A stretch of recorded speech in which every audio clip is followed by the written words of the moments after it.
There is a limestone cave in Western Virginia where one of its giant chambers has been turned into a musical instrument.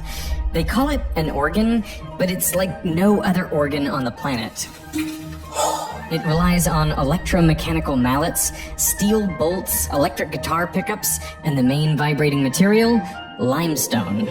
It's more technically referred to as a lithophone, the only one of its kind in the world, but people around here just call it the organ. So Veritasium producer Peter went to check it out. We're going underground, let's go. Can you tell me a little bit about the history of this place?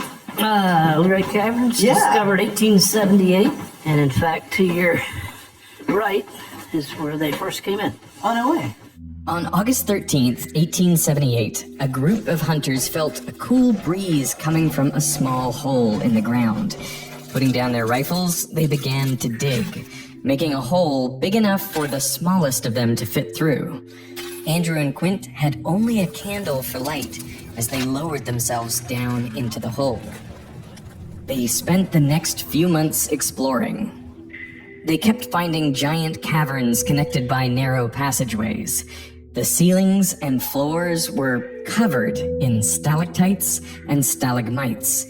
They even found an underground lake. The cave system they had accidentally stumbled upon turned out to be the largest in the eastern United States, covering 26 hectares. It's now known as the Luray Caverns, and it's visited by 500,000 tourists each year. That's Dream Lake. How still that water is and the reflection is just really something else. The organ is in one of the lower areas. Okay. It's in a room called the Cathedral, a very large room. Yeah, that makes sense. And they used to have dances down there, balls. They used to call it the ballroom before the organ was put in. Oh, no way. So in the 1920s, people would go down here and have Oh yeah. balls and dances and... Well, there's no Shindigs. it was a great place because it's air conditioned, basically, naturally. So, Yeah, that makes sense. Oh my god, are you kidding me? No way! Oh, this is so gorgeous. And there's the control panel for the organ. that's the organ. You're actually inside the organ right now. The organ covers 3.5 acres. Okay. All the notes are scattered out around us. Of course, this was started in 1954, first played in 1957. Okay. So it took 3 years to get from... Yes. Welcome to the beautiful caverns of Luray in Luray, Virginia, and particularly to the great stalactite organ, which is located in this great cathedral-like structure, which is 260 feet below the surface. This organ is so huge that you stand not before it, but within it. In 1954, while on a tour of the caverns for his son's birthday, Leland Sprinkle, a mathematician who worked at the Pentagon, had an idea. See, during the tour, the guide walked around with a small mallet. He would occasionally hit a stalactite, producing a musical tone. This was the start of Sprinkle's 3-year project to turn the cave into a musical instrument. Since you asked for it, we shall be most happy to show you how we make music from the ancient stalactites around us. What he did is he walked around these caverns with a ladder and climbing equipment and little mallets and little tuning forks, and he would hit on stalactites. And then when there was one that was close enough to concert pitch that he wanted, he'd take a disc grinder and grind off the stalactite until it came to the pitch that he wanted. So this one should be middle C. Stalactites form very slowly. In this cave, they grow at around 16 cubic centimeters every 120 years. The rate is dependent on the amount of water that flows. So some stalactites grow quickly, while others don't really grow at all. They form as slightly acidic water flows through the ground. It dissolves the limestone and then redeposits it when it comes in contact with the air. As the water drips to the ground, it can also deposit the limestone on the floor, leading to a stalagmite. Sometimes over thousands of years, the stalactite and stalagmite can fuse together, forming a column. You don't need to be living in an underground cave to know that cybersecurity is important.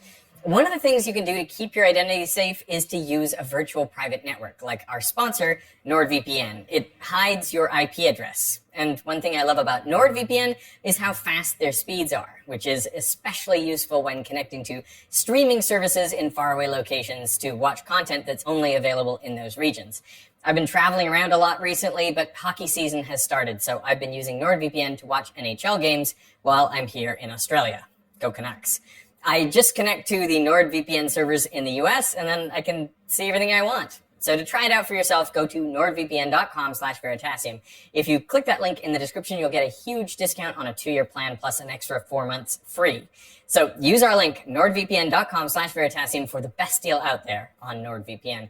There is a 30-day money-back guarantee, so it's entirely risk-free. I want to thank NordVPN for sponsoring this part of the video, and now back to the cave.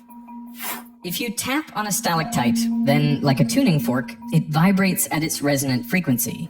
That frequency depends on the size and shape of the stalactite. Bigger stalactites make lower notes.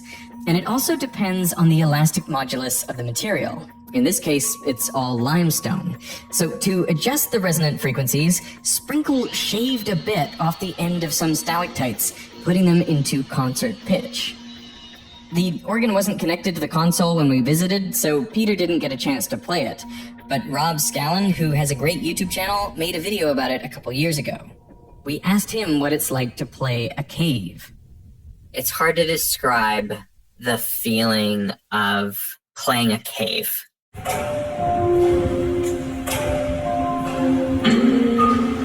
It's very, grounding, very surreal, very beautiful. You know, if I'm being romantic about it, you can hear the eons and eons and eons of time that were needed to create this thing.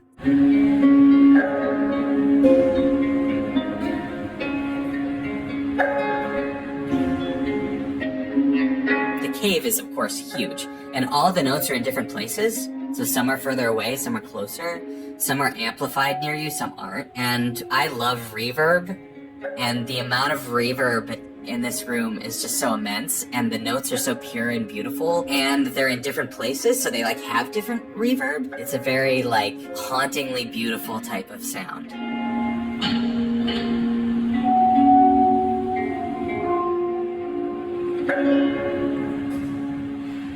As you can see, there's also the solenoid. That is basically a mallet. After the tuning has been completed, we design a custom-built bracket to which we attach an electrically operated plunger. This plunger, with its rubber tip, strikes the stalactite, causing it to vibrate. Since different musical stalactites are far away from each other and their volume variable, Sprinkle amplified the vibrations. He could have used microphones, but in the 1950s, those weren't particularly robust. So instead, he borrowed an idea from a piece of technology invented in the 1930s, the electric guitar pickup. A guitar pickup is a coil of wire wrapped around a magnet. When a steel guitar string vibrates near it, it interacts with the magnetic field, which induces a current in the wire. It doesn't work with non-metal guitar strings. The thing that's vibrating needs to be ferromagnetic. Sprinkle added a steel bolt to each of his musical stalactites and then used a pickup to detect the vibrations. These signals are amplified, mixed, and played back through speakers. You also got to consider the weight of the bolt that goes into. Oh, right. Yeah. But the guitar pickups created an unexpected problem: radio interference. I don't know exactly how it works, but one of the keys was picking up a local radio station, which actually turned it into a sampler. It was a really fun part of the video and actually sounded pretty cool. That happens with electronic instruments sometimes, even caves.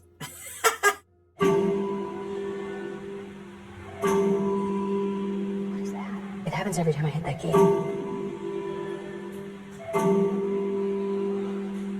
I've turned it on the radio.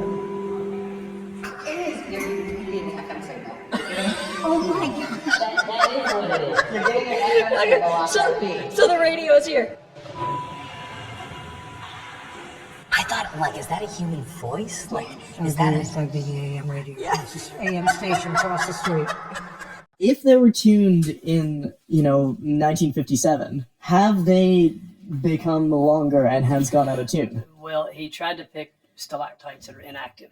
that aren't growing anymore, is what he tried to do. But if he found stalactites that were growing, because I'm seeing like a little bit of water, right? Yeah, Like and you'll there's see a that. little bit of growth Right, and happening. you'll see that, and that comes and goes. But we've never had to retune one yet. Like I love the idea that there's an organ that could grow out of tune It could. because of how stalactites grow. I don't think it'll be in my lifetime, but it could. But if he chose a bunch that weren't inactive, Right. it would be out of tune already. Oh yeah, if they were completely active, it would be. That's so cool.